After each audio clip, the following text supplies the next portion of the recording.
So, quick update on Planetfall, including character creation, and then I'm going to rant a little bit about philosophy and give you a little bit of insight into the Planetfall kind of philosophical background, which you can skip if you're not interested in Nietzsche, Aristotle, or the tragedy of man, but you might like it. So, first off, I'm going to give a big call out to our build team, which has some really great Michelle, Riley, Angie. I know a few other people wanted to get involved but haven't made it to a meeting yet. We're getting a lot of stuff done.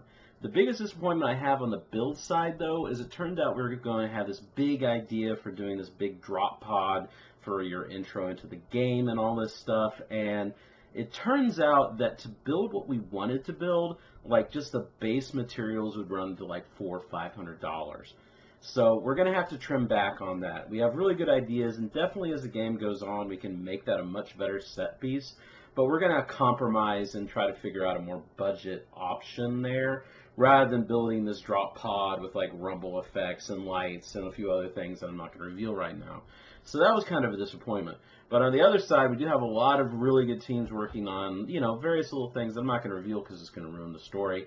But it's really good, and I think just we've really gotten lucky into getting a really good team together there, just kind of out of the blue because people think it's cool what we're doing, which is flattering in and of itself. So the other thing is that I had really hoped to have character creation up on the site by now, but I've run into some snags development-wise where things aren't quite working right.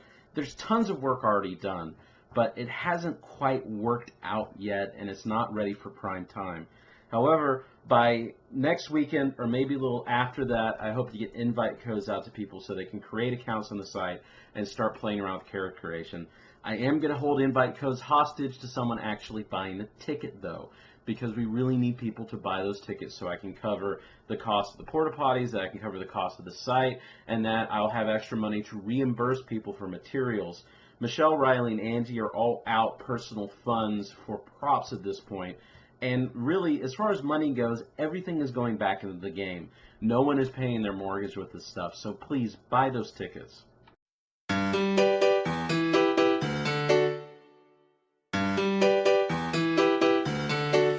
So, I had a bit of a revelation about what I was doing with Planetfall, which might sound weird to you that the creator or something wouldn't know what he was doing with it, because Planetfall, especially the philosophical factions and the various different groups in it, are kind of aspects of me kind of tooling around with ideas I have about the nature of humanity and government and all these other things. Side note, this is mainly the product of me binge reading a lot of Nietzsche and the Greek philosophers, especially Epicurus and Aristotle.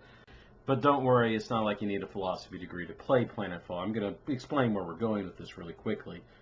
So I was mainly thinking about what makes the post-collapse philosophies that populate the Planetfall universe different from our modern ones. What is the main break between them and utopians?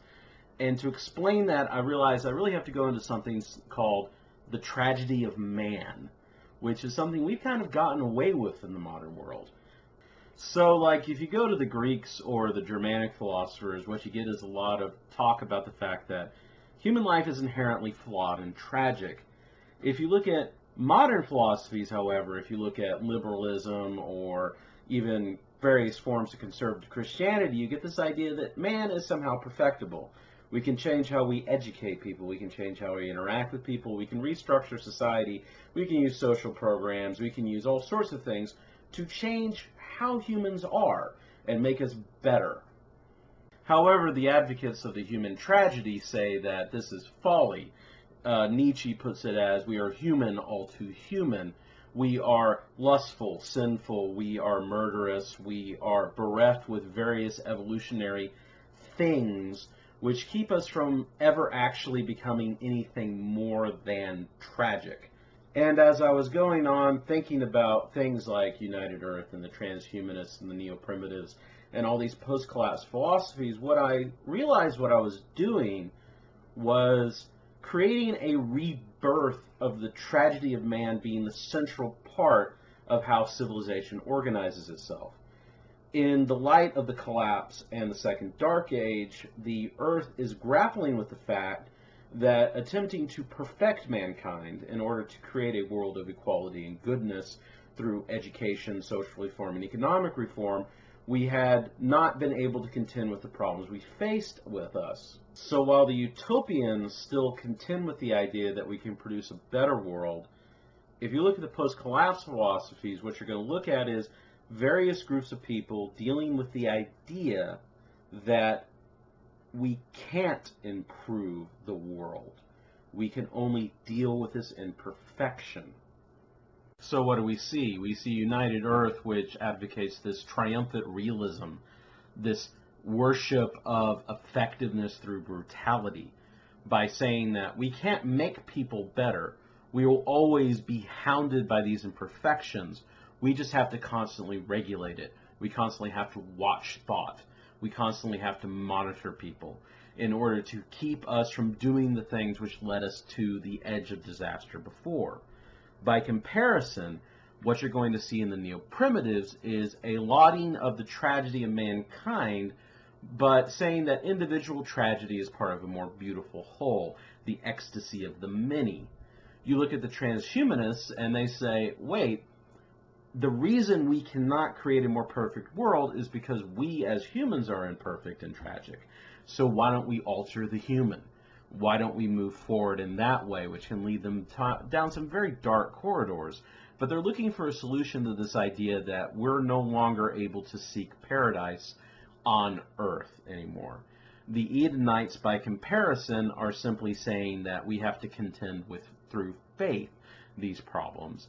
And the technical doctrine, which seems more benevolent because it operates on the concept of merit and ability to produce, as compared to the United Earth's mimetic fitness and so forth, is actually even more brutal. And it occurred to me that they actually form kind of a return to the Socratic sort of tradition of the philosopher king or the republic, except for they're advocating rule by the enlightened engineer, rule by the enlightened mathematics, a geometric world, a world perfected through math, which is very different from the very Aristotelian, very worldly, very grounded view of United Earth, which is about dealing with the world as it is rather than trying to pursue a perfection or seeing a more perfect world as being possible. So that concludes my rant. I'm sure it made half sense, but anyways, thank you for your attention, and I'm looking forward to a really great game in November, and pardon the philosophical ranting. Have a good one, guys, and prepare for Planetfall.